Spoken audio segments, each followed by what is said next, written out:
Shots from the Hip presents Sports Movie Reviews. Here are Jason and Oz. Okay, do you want to go to the movies? Yeah, let's go to the movies. All right, let's go to the movies. Okay, so this week, and you can fire up the YouTube if you like. Yeah, I don't know why I'm never prepared for the to fire up the. For some reason, I'm never prepared for this. For some reason, we do these extensive production meetings, and come on, we hash this all out to the minute. Come on, what's wrong? That's right. All right, so this week we are going to be talking about Goon. This is a 2011 sports movie. It's described officially as a comedy. Definitely has some comedy moments. I don't know if I'd call it a comedy, more of a sports movie. It follows the autobiography of a player named Baruchel. I want to say Baruchel. Based on a true story. The book is called I'm sorry, that was the screenplay. The book was written by Adam Frattasio. I guess is his name. Called The True Story of an Unlikely Journey into Minor League Hockey. The movie stars Seann Scott in the starring role, and sort of the heavy / idol of the piece is this French-Canadian guy played by Liev Schreiber. The movie itself I thought it was pretty funny for most of it. It's very light. This is a very light movie. There's no real heavy insights. Rather, like, it reminded me a little bit of Major League. Although, thankfully, we don't get lost in a love story, which must be shoehorned into this movie somehow. I thought there were pluses and minuses. Lots of funny bits in the first half of the movie, or the first hour, I'd say, of the movie. Just laugh out loud parts that were really funny. I worry a little bit about the inconsequentiality of this film. You know, it's certainly not very deep. I don't know if you'll learn anything from this movie. I'm not sure it will go down as an all-time classic, but it had its moments. I wanted to ask you first off, aside from how did you feel about the movie, but also, how did you feel about the portrayal of hockey as being this very lowbrow kind of sport? I actually really enjoyed this movie.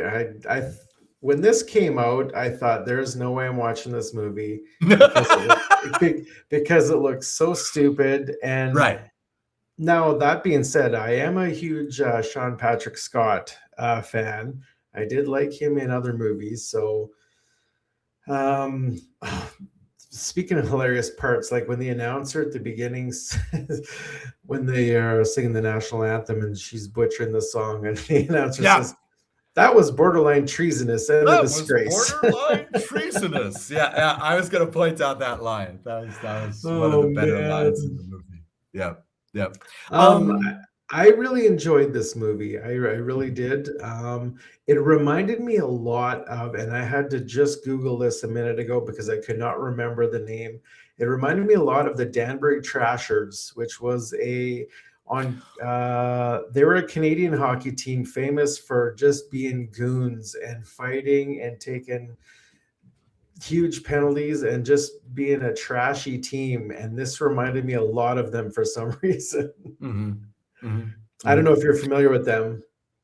Oh yeah, no. There's a Netflix documentary about them. Yeah. They're of lore. That's one of those Mavericks teams of lore, right? Sure. Trashers, I've heard of them. Yeah, this definitely reminded me of them. I feel like unless you're doing another dramatization of the Miracle on Ice, USA team, that if you're making a hockey movie, you are enslaved to Slapshot. Yeah. Right? Yeah. That Slapshot was such a notorious, outrageous, funny movie with Paul Newman, for God's sake, one of the best actors of the 60s and 70s. That ever since then, you can't do a comedy hockey movie without, paying homage to Slapshot. And that was the thing. This line about that was borderline treasonous. That some of the best lines in Slapshot are from the announcer, right? Like when he's talking about that one guy who got, he was banned from Canada at the age of 18. That's quite an achievement for a young player, this kind of stuff. So there was a lot of that kind of stuff. Did you buy Eugene Levy as his strict Jewish father, and about how the angst of Seann Scott, who is not Jewish, was that, he was a big, dumb Jewish guy? I mean, did you buy that? No. I thought that was odd casting to have Eugene Levy. Actually, well, Levy I can buy. I mean, Levy is Jewish. Levy has lived off playing those Jewish characters before. Yes. So I have no problem with that. But Seann Scott. No. Look, I can throw this in there. Brush with Greatness. I actually used to work with his brother. Seann Scott's brother, Dan Scott. Looks just like him. In the face. He's basically twins. I used to work with him, but Dan Scott is a salesman. I was working at a newspaper, and he was the head of the sales of the newspaper. But yeah, we used to talk about his career a lot. So he's no Jew, though. I will say that he's not Jewish. He's about as waspy as they come, Seann Scott. No. So that was a bit of a distraction, but you'll also notice that Eugene Levy disappears about 30 minutes into this thing. So it's like you almost wonder why it's in there. You almost wonder why the gay brother is in there as well. I think this must have been a much bigger part of the book than is here, because that's just more undeveloped. It feeds into his anger because people make fun of him, right? But he wasn't an angry guy. He was just this. He was just a nice guy. I mean, there's the bit in the end where Liev Schreiber kind of plays this enforcer figure. What league is this supposed to be? Is this the International League? Is this the AHL? Or do you recognize what league is this? Oh, I don't know. I know he was called up, so it was one of the bigger leagues. Right. Not obviously not the NHL, but probably the NHL type level. Yeah. It's supposed to be one of these minor leagues. And this guy, Liev Schreiber, the Liev Schreiber character, apparently never really made the NHL, but he was notorious for, the Gordie Howe hat trick, right? Which is one goal, just 5 minutes in the penalty box, right? And that was the Liev Schreiber character. And there's this bit where they meet in this bar late at night, right? Yeah. They're each having their own individual crises or whatever. And again, Liev Schreiber comes off as just this nice guy. Mm-hmm. He just happens to have a lot of aggression that he takes out on the rink. So that was the thing, is that I didn't believe that you don't want the Seann Scott guy in real life to be a goon. You want him to be a nice guy, or else you don't care about this character, the film doesn't work, right? So this isn't the 70s. You're not doing Slapshot, right? This is not the anti-hero movie. This is the hero movie. And so that was the thing. I didn't buy that at all. I didn't, having a gay brother did not make him more angry. I mean, the dude was just, that's what he knew how to do. Is, I know how to fight. I can't skate. I can't play hockey, but I can fight. This guy. I don't know. How did you feel about one of the things you must do in the hockey movie is you must have all the cultural stereotypes, right?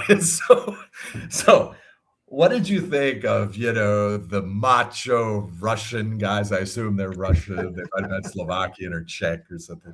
So you have the macho Russian guys. You kind of have the wimpy prima donna Quebecois guy, The French goalie. Yeah, right. I think the French guy was the goalie, right? Yeah, the Quebecois guy. Yeah, I don't think he was French, and then just these sort of the dumb American, of course. Seann Scott is the dumb American character. I mean, did you appreciate the stereotypes? Yes, I did. Yes, I did. Very, very Slapshot-esque. Right. Very Slapshot-esque, yeah.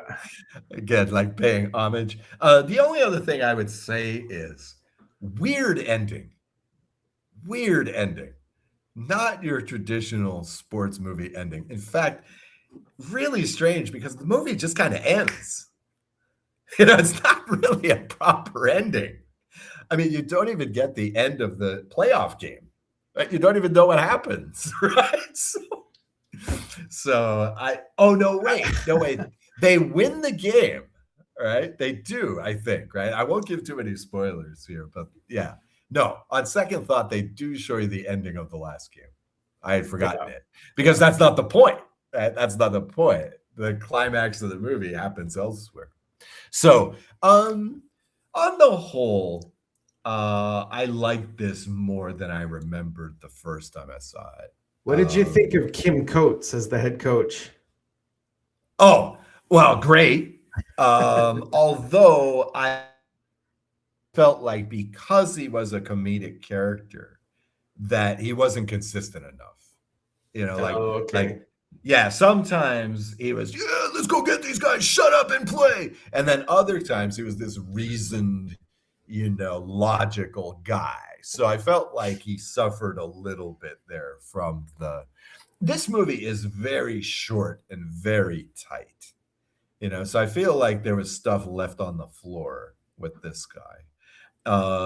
Same thing with some of the other supporting characters, like the gay brother. I mean, again, I just felt like there was a lot of stuff left on the cutting room floor on this movie. But for what it's worth, I mean, it packs it. On the plus side, there's no dead space in this film. It moves. Nothing is irrelevant. The jokes are quick enough. The humor is quick enough. There's no dead space in this thing. But again, I felt like it just kind of stopped. I felt like the coach was a bit, inconsistent. He was characterized a bit inconsistently. But I did enjoy him most of the time. He does get a lot of good lines. It's just I can't believe this is the same character at some points in this movie. I feel like they should have replaced him maybe or just done something more with him. But yeah, I liked it. I liked him. Now, yeah. Did you buy him? Did you buy the coach? I did. I like Kim Coates. I've seen him a lot of things. He's I think he's Canadian, isn't he? Pretty sure he's Canadian. I think he's from Saskatoon. Yeah. Looks great in a suit. Really wore the suit well, that's for sure. No matter what movie I see him in, he always looks the same, I think. Yeah. He's one of those guys, right? He's that guy. Oh yeah, that guy. I saw him in Goon. He's one of those. He was in Bad Boys. He was one of the Hitman Bad Boys. Yeah. Right. He's one of those guys. Yeah, for sure. Now, did you catch the reference in this movie to the movie that we talked about last week? No. Which of course was Rudy. Well, right. When Eva and her boyfriend break up and she's crying and he says, Eva, what happened? Did you just watch Rudy? Yeah. What a bizarre line. Why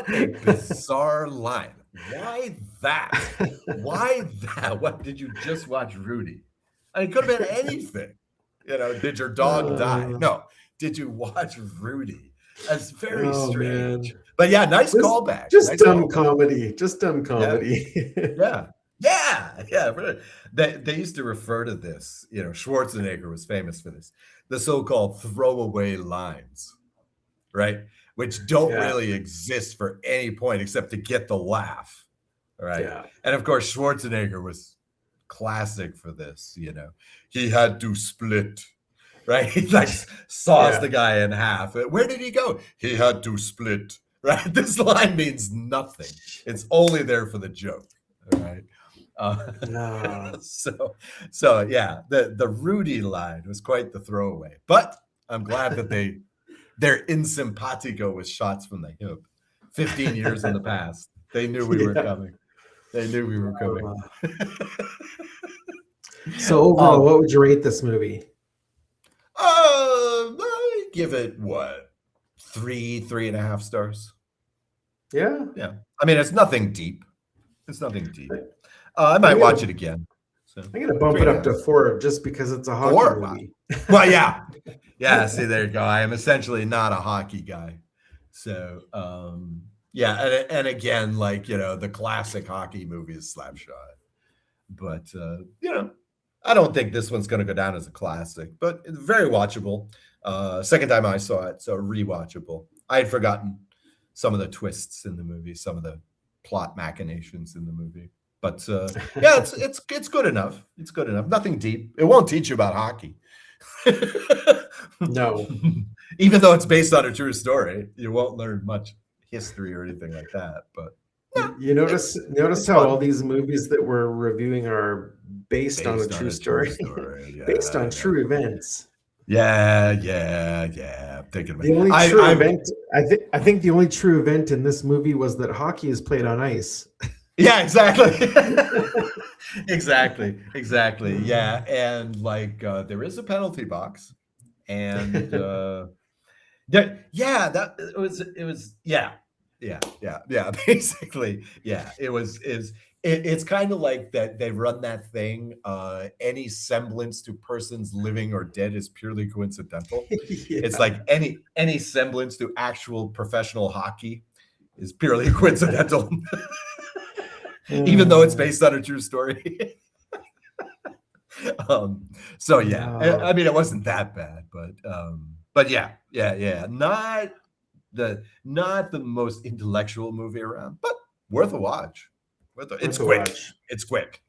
Check it out. It goes by fast. So yeah, it's a good one. Seann Scott, Liev Schreiber in Goon. And Eugene Levy. Oh, Eugene Levy, cameo. For 5 minutes. Right. He eats at a restaurant. Ooh. It's not Ghostbusters.